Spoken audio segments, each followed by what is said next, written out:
السلام علیکم دوستانو نن زموږ ویډیو د دې په باره کې ده چې خاوند ولې پردو ښځو پسې ګرځي. د دې نه مخکې دوستانو چې زه تاسو ته د دې په باره کې نور معلومات درکم، که تاسو زموږ چینل سبسکرایب کړی نه وي نو زموږ چینل سبسکرایب کړئ او په خوا کې ورسره د ټلۍ نشان هم ووهئ چې زموږ همدغه رنګې نوي معلومات د ټول ناول تاسو ته ضرور رسي. دوستانو هلک چې پیدا شي نو د پیدایش نه په ده کې دا جذبه او دا زور موجود وي، یعنی د خپل ځان د ښځې نه طاقتور ګڼي او دا خوبي په مونږه او تاسو کې هم موجوده ده. خو زمونږ خبرې نن په دې باندې دي چې خاوند ولې خپله ښځه پرېږدي او پردو ښځو پسې کوروالي دپاره ځي.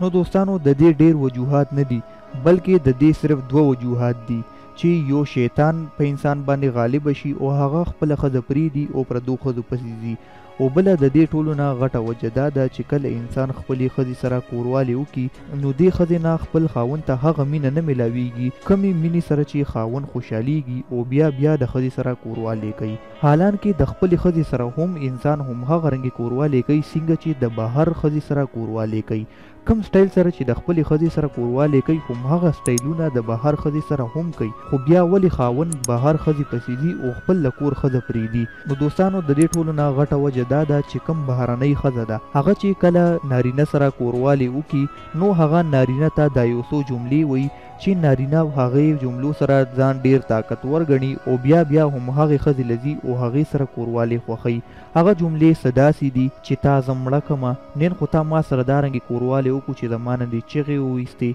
نن خو تا ما سره دا رنګې کوروالی وکړو چې تا به زه ځان سره هم مړه کړې ومه،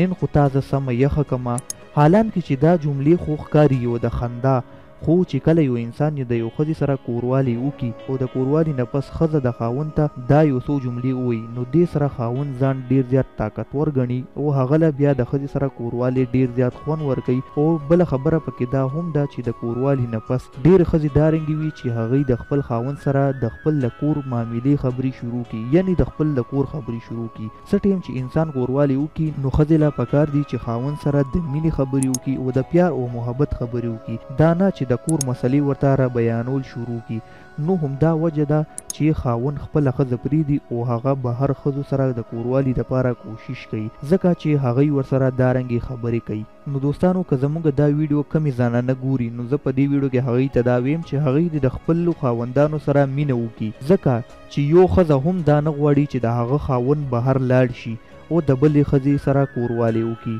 ښځه هر رنګي درد برداشت کولی شي، خو ښځه دا درد نشي برداشت کولی چې د هغې خاوند لاړ شي او پردو ښځو سره سیکس وکړي، یعنی کوروالی وکړي. نو هغې ښځو له پکار دي چې هغوی د خپلو خاوندانو د کوروالي تعریف وکړي او ورته دې ووایي چې ته ډېر مضبوط یې او تا ما نه چغې ویستې او دا یو څو جملې دې ورته ووایي. نو هغه خاوند به بیا د هغې ښځې سره کوروالی کوي او مینه او محبت به ورسره هم کوي. نو دوستانو نن زموږ ویډیو تر دې پورې وه. امید لرم چې ستاسو به زموږ دا ویډیو خوښه شوي. که ستاسو زموږ دا ویډیو خوښه شوي نو زموږ دا ویډیو لایک کوئ او زموږ چینل در سره سبسکرایب کوئ او زموږ دا ویډیو نورو ملګرو سره هم شیر کوئ چې هغوی هم د دارنګې معلوماتو نه خبر شي چې هغوی ترې نه راخبره وي.